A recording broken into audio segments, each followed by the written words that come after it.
Well, good morning, guys, from Rock Springs, Wyoming. We got a little mist of rain this morning.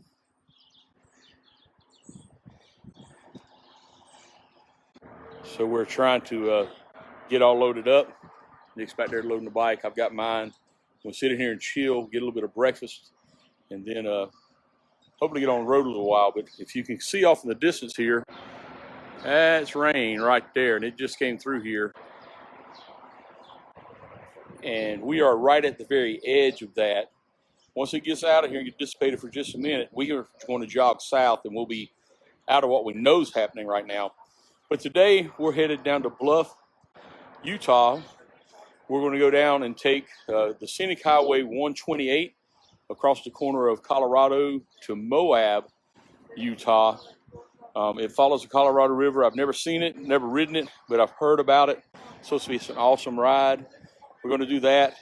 We're going to ride out of Moab a little ways to a place called Wall Street on another little highway. It's about 10 miles outside of town just to see it. Turn around, come back, and then we're riding down to Bluff. That is our destination for tonight. A little over 400 miles. So we're getting ready to go here in just a little bit. Just wanted to check in. This is day 8. All right, guys. Have a great day. Be blessed.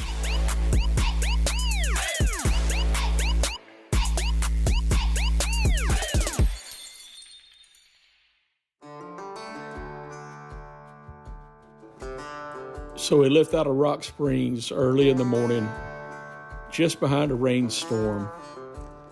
The roads were still wet as we headed out on Highway 191. This is part of the Flaming Gorge Scenic Byway. One of the 37 roads in our nation is designated an All-American road. The Flaming Gorge Scenic Byway is a 150-mile drive. It starts in Rock Springs, Wyoming, and ends in Green River, Wyoming. From Rock Springs, you will travel down 191 through the high desert country and vast untouched landscapes. It takes you down to Dutch John, where you'll go across the dam and see the Flaming Gorge Reservoir, and then you can loop back around and go back up on Highway 44 and then 540 back up to Green River. And that completes the loop. We just did one side of this loop today, went down and went across the dam, and then headed on south.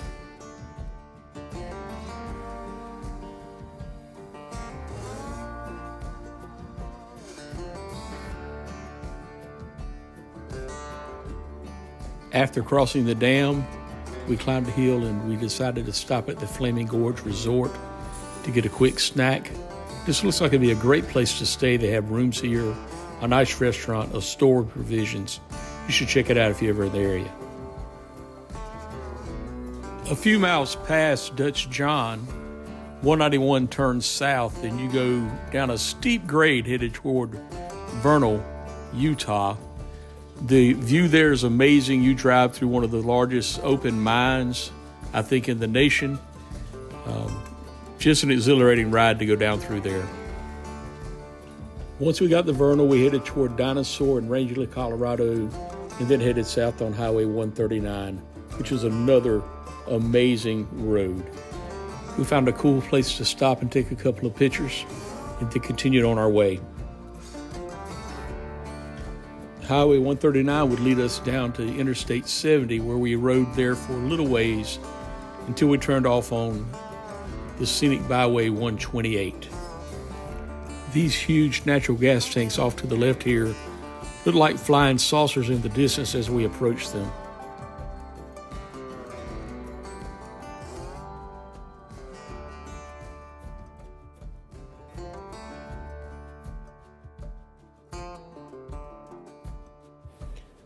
As we cross the Colorado River, we begin our journey down Highway 128, which is also known as the Upper Colorado River Scenic Byway, or as the folks in Moab call it, the River Road.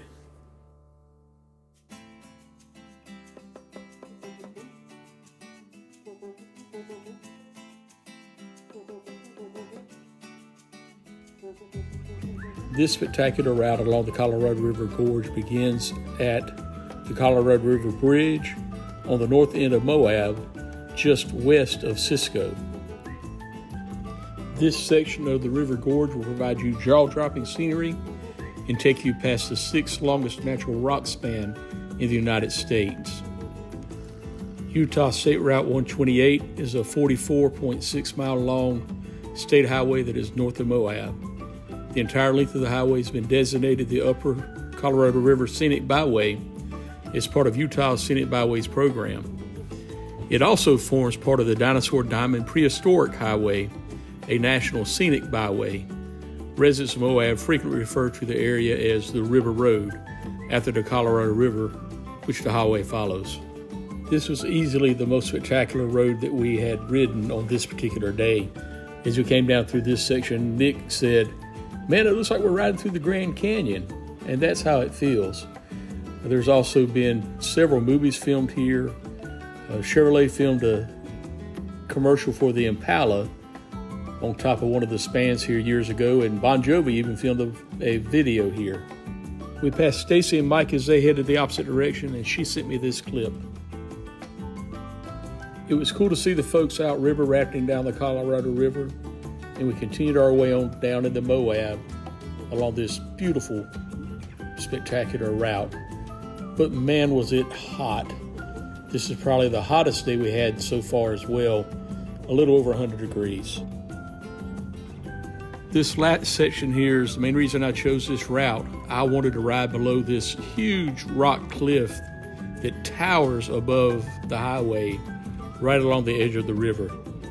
Pretty spectacular. Also, it's probably 10 degrees cooler under that thing for about a mile.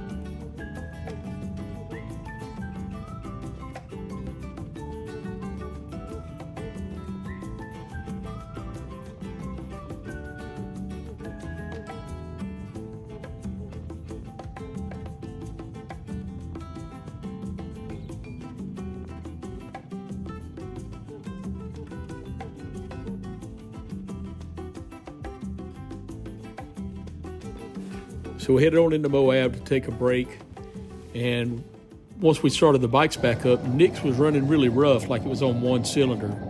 So we decided to go over to where Terry was staying and check it out, try to figure out what was going on.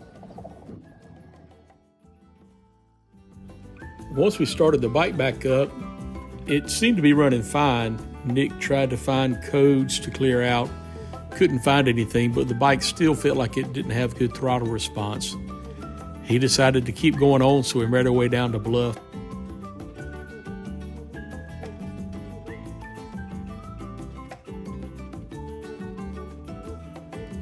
Bluff, Utah would be our stop for the night.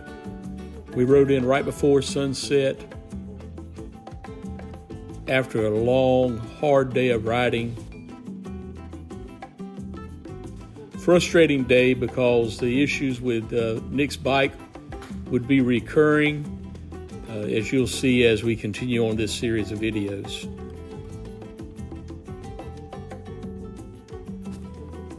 Having not ever been here, I rode right past the Bluff cabins where we were staying, so we had to go up and make a U-turn to come back to the hotel.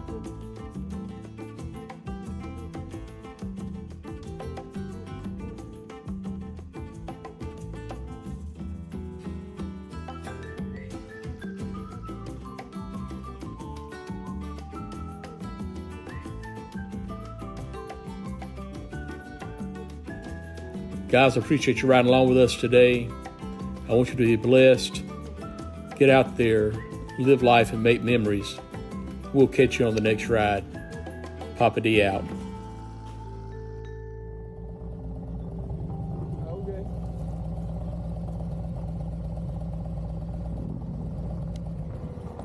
Okay. Oh, we are here.